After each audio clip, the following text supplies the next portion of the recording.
زن وقتی که به شوهر فاسد و بد اخلاق و انسان زشتی مبتلا میشه،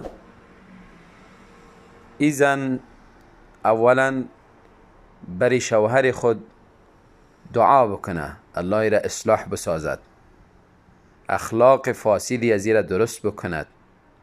دعا سلاح مؤمن است. دعا کلید باز کردن همه مشکلات است. انسان به الله رجوع کند، الله تعالی دروازه های از خیر را بر سرش باز میکنه، مشکلات را از سرش دور میکنه و همراه دعا آنچه تکلیف و اذیتی را که از شوهر میبینه کوشش کنه که در مقابل از این صبر داشته باشه. در مقابل این همه صبرش الله تعالی اجری بی پایان و اجری زیادی برش نصیب میکنه. انما یوفی الصابرون اجرهم بغیر حساب.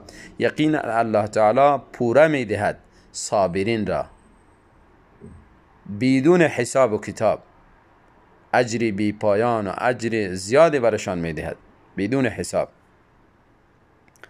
صابرین عام است. صبر در عبادت بوده باشه، صبر در مشکلات بوده باشه، صبر همراه شوهر، صبر همراه پدر مادر، یعنی همه انواع مشکلات را در مقابلش صبر داره، تحمل داره. الله ایتو انسان اجری بی پایان میدهد. و اگر دید توان صبر نداره و نمیتونه با این شوهر زندگی خود را پیش ببره، مشکلی که اگر دارن این مشکل از طریق دو فامیل همسر و فامیل شوهر، از طریق از اینا اگر حل شدنی بوده باشه، پس این مشکل در میان دو انسان مصلح قرار بدهند تا اینکه اینها این مشکل دور بسازند. اگر به او هم نشد، راه بعدی دو راه است، یکی طلاق، یکی خلع. طلاق از طرف شوهر صورت میگیره و زن اگر مطالبه میکنه از شوهر خود که مرا طلاق بدی و ای را اگر طلاق داد، خلاص جدایی از اینها بعد از 3 طلاق در میان میآید و اینها از هم جدا میشن.